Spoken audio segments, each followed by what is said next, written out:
From a plinth in Parliament Square, Winston Churchill continues to watch over the Houses of Parliament even now, some 53 years after his death. The Palace of Westminster itself has changed very little since his time, although today it's covered in some rather unflattering scaffolding for repair works, but we'll pretend that's not there.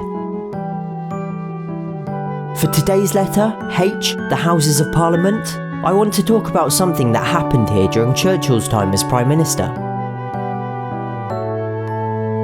It was the Second World War, and the bombs were falling on London almost nightly. The Blitz had gotten so bad that during one 11-week stretch, there was only a single night on which London wasn't bombed. The plan was that if the Germans were persistent enough, the English would have to cave.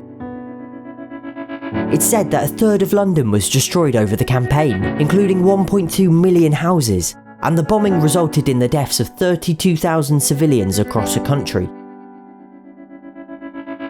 And on the very final day of the Blitz in May 1941, an incendiary bomb fell on the Palace of Westminster, sending the House of Commons and the adjacent Westminster Hall into an inferno.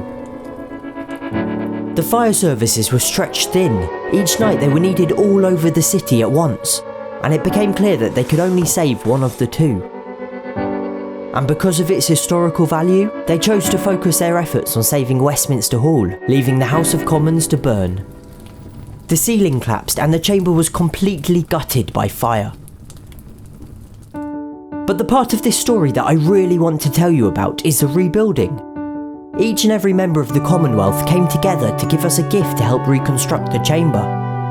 Most countries gave native wood that was then fashioned into chairs, tables, doors, walls or flooring. Canada provided Canadian oak that became the table of the house, whilst Australia donated black bean, which was made into the speaker's chair. Nigeria supplied Iroko wood, Kenya gave olive, Sierra Leone offered African gold walnut, and New Zealand brought Pariri wood, to name just a few. All 51 members of the Commonwealth at the time were represented by a gift, and after the war ended and construction was completed, the rebuilt House of Commons opened and was used for the first time on the 26th of October, 1950. The only part that remained was the bomb-damaged archway from the lobby into the chamber. Churchill had personally insisted it stayed as a reminder for generations to come about the true horrors of war.